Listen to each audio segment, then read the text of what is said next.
Hey everybody, this is Greg Petix, founder, curator, docent, and gift shop employee of the Petixonian Institute of Comic Book Studies.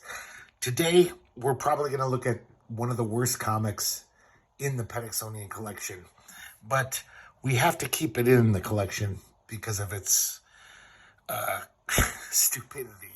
It's so dumb that we can't get rid of it. And this is Marvel Team Up 74. And it's Spider-Man, and they're not ready for primetime players. I don't know how the hell this happened.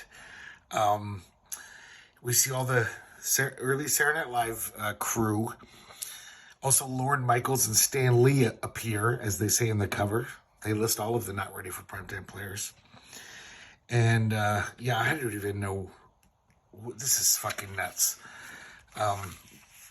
If I didn't have the comic in front of you, you'd think I was lying. But this is a real comic, as you will see.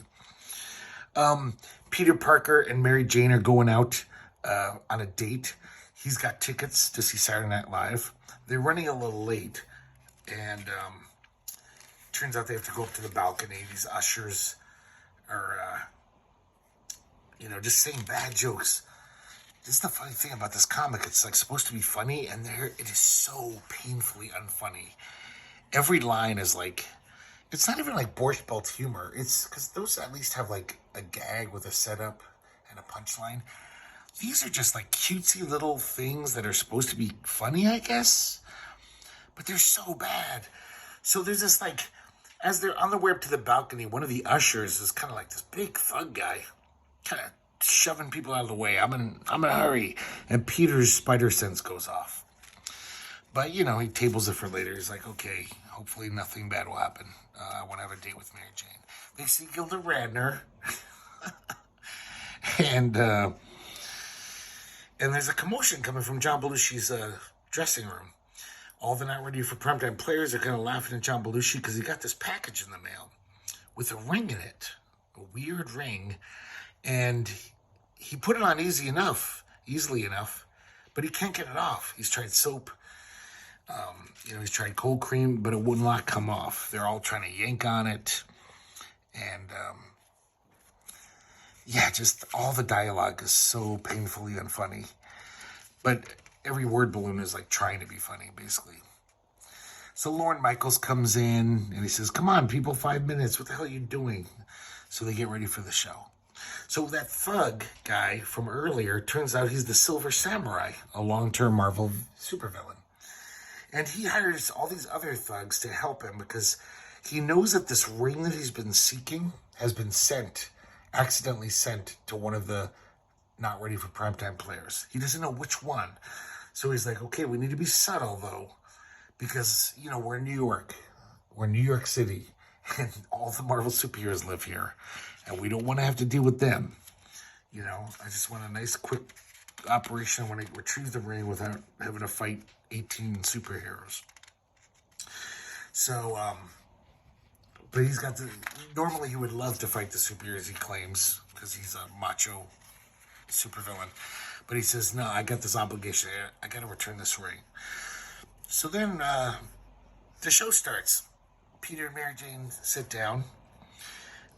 They sit down right next to this hunky blonde guy, and Mary Jane instantly starts flirting with him. Mary Jane was, I don't know, not the ideal girlfriend. And so the guest for that night is Stan Lee, because somehow in this universe, Stan Lee is a famous person, which is kind of odd, because in the Marvel Universe, nobody would know who he was, because he's almost like the god of this universe. He created all these characters. Well, he kind of stole them. But, it's very strange.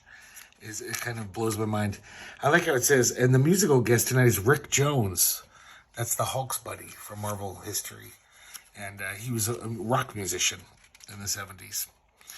So the credits here. Chris Claremont is to blame for this horrible, horrible dialogue and supposed humor. Bob Hall, penciler, and he's the editor too. And the inks are by Maurice Severin. And Maurice Severin had a flair for, drawing caricatures and comedy. But the art's not bad in this issue, but it still cannot save this execrable script. They even get like the big guns. They get Annette Kawecki, one of the great letterers. Marie Severin is the colorist. You probably know this, but Marie Severin, colored all those beautiful EC comics in the 50s. She's one of the greatest colorists in comic book history. And so the show starts, and God, it's so bad. This next thing is so ridiculous. So we're seeing Stanley's monologue, and he's saying, for those of you who've been living in Siberia for the last few years, I'm the guy who runs Marvel Comics. And Lorne Michaels is watching this saying, not bad. Not Steve Martin, but not bad. And it's like he's not even telling a joke. He's just like a corny old man, middle-aged man, and Lorne Michaels is actually like, this guy's pretty funny. And he says, have you ever tried to get through a story conference with The Thing? And I saw Ben Grimm on the streets the other day, and I said, Ben, how are you? And he said, not too good. In fact, I'm feeling a little rocky. That is so fucking bad. That is like the worst humor ever written in the history of humor, I think. Okay, I'm maybe exaggerating, but I haven't read this like probably in 30 years, and I reread this for this video, and I can't believe how ridiculously bad it is. So Peter Parker sees this, basically one of these thugs grabs Lorne Michaels, and he sees it. So, of course, he's got to do the whole Spider-Man thing and run off. And he's like, uh-oh, here's another date, shot to blazes. And as he gets up, just like Saturday Night Live used to do, where they'd capture someone from the audience and put a goofy subtitle, it says superhero in his spare time, ironically. So he changes into his Spider-Man garb, and he's going to see what's going on. He looks in the control room, and he sees Lorne Michaels and all these other guys who look kind of thuggish, but Spider-Man's like, oh, this all looks normal. He can't see the gun pointed at Lorne Michaels' chest. So he flies away, or webs away. Then we go back to Bill Murray and John Belushi, still trying to get the ring off. I guess it's supposed to be funny, this situation, that he can't get this ring off.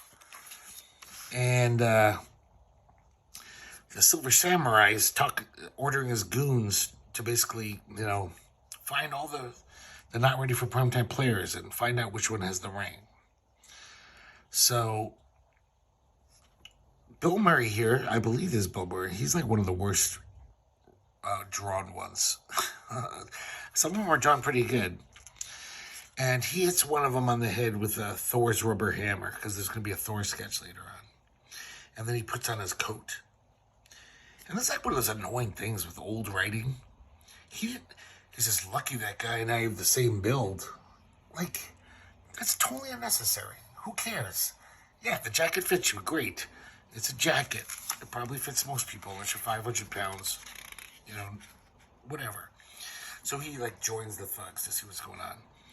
Because Bill Murray's doing this, he can't be on Weekend Update, which he used to do with Jane Curtin. So him and Gilda Radner, as Emily Latella, they wing it.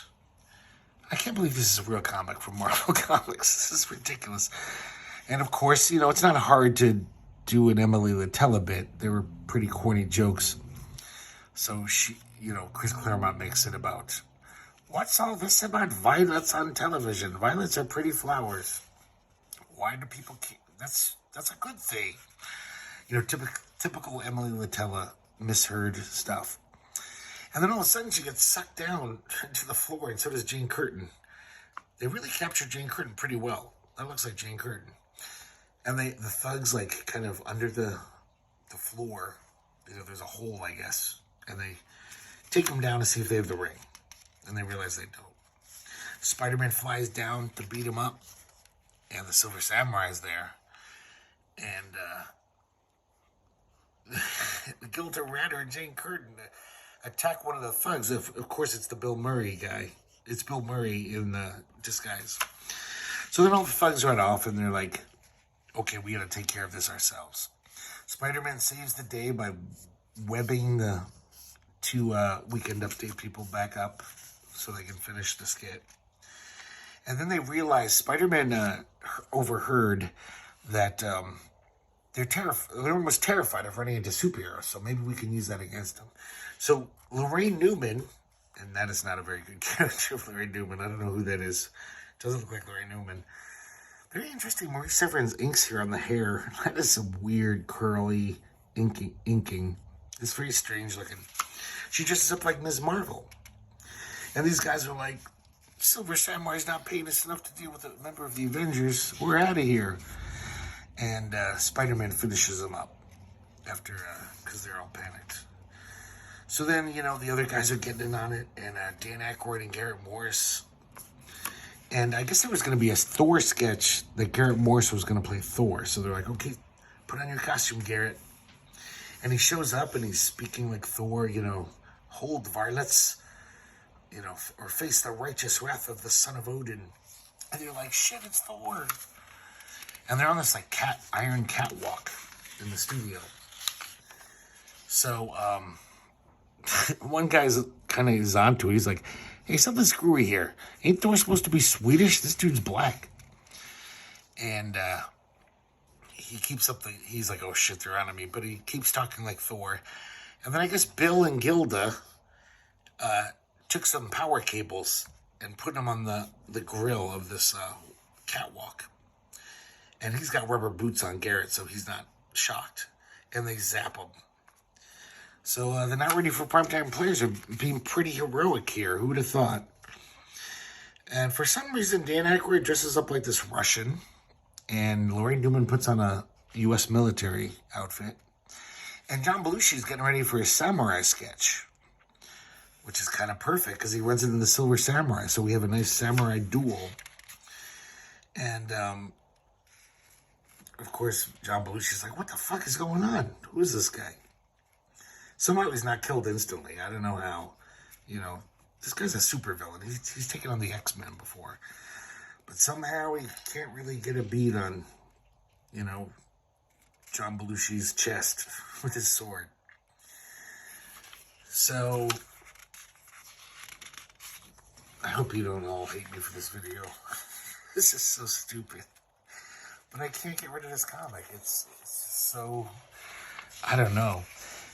So because of all the chaos, Stan and Jane Curtin decide to improvise. And they do some little,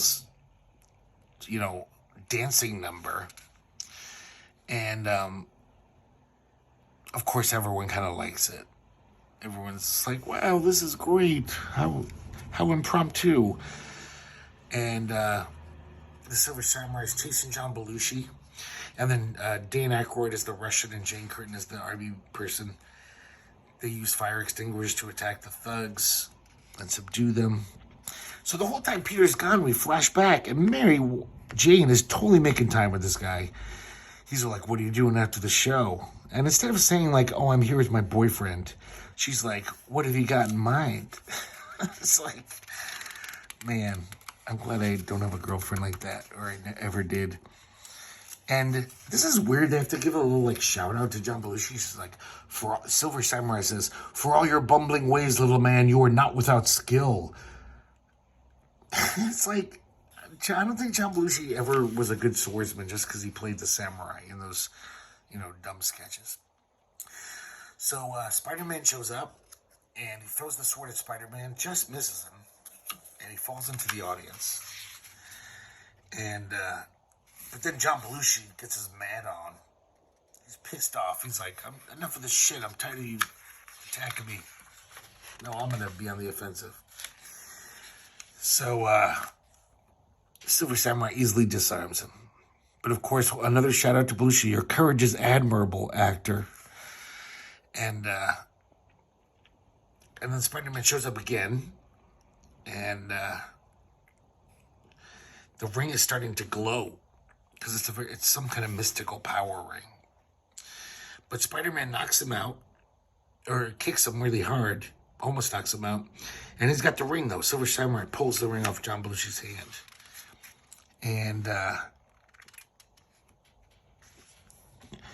And so he makes an escape. Apparently this can transport you through space, this ring. Teleport you. So he escapes. And Spider-Man basically says, I'm sure it'll be back when we least expect it, you know. So then it's the end of the night, end of the show, and everyone comes out to get their, you know, curtain call. And everyone's going crazy. In their mind, they thought, wow, what a great slapstick show that was. Even though it looks so bad and unfunny, everything they showed, if I was watching Saturday Night Live, which I was at the time, I would have been like, this is the worst episode ever. And then we see later on at a bar, Mary Jane kind of admits that this guy was like trying to hit on her, and Peter's like, what the hell was he saying to you? He suggested what? And she's like, let's drop it, okay? So she didn't run off with that guy. Mary Jane, I guess, isn't that bad a girlfriend. And here's a stupid explanation. I guess the ring was meant to go to some import-export hotshot named J.B. Lushi. And he has offices at the same building that Saturday Night Live was filmed in. But the address was smeared because of the rain. So dumb. And Garrett says, why do you look so glum? And, oh, God. You'd think at least at the end, the last gag, Chris Claremont could have reached deep inside and made something kind of almost funny. And he says, I don't know, Garrett. I keep looking at this ball of web glop. And I keep asking myself the same question. What are we going to do for the spinoff? Oh, God. This is so bad. Yeah, just Chris Claremont, man. I don't know if I've ever seen him try to be funny before. I guess there's moments in X-Men where he's attempting to be funny, but seeing him like try to do a whole comic that's kind of all gags, it's painful. This is probably the worst comic we'll look at the Petixonian Institute. I just can't get rid of it. We have to have it in the collection just for we can't believe it happened. I can't believe Marvel actually thought this was a good idea. And maybe it could have been. With a good writer, get someone really funny, it might have been a fun, weird little comic. But it's not. It's painful to read. Decent art, especially for Marvel at the time. This was a kind of above your average Marvel comic, art-wise. But, oh yeah. So usually I tell people that to buy the comic, put it in your collections. Don't buy this comic. Just watch my video and you'll get the gist of it. It's fun just knowing it exists. It's just a curiosity of comic book history. But man, it's not very good. So thanks for watching. I'm sorry I put you through that. And next time, I'm going to be looking at a good comic, though. Trust me. This is going to be rare. Every now and then I've just got these weird curios in the collection that I want to show off. But it won't happen often. So thanks for watching once again, and have a good night.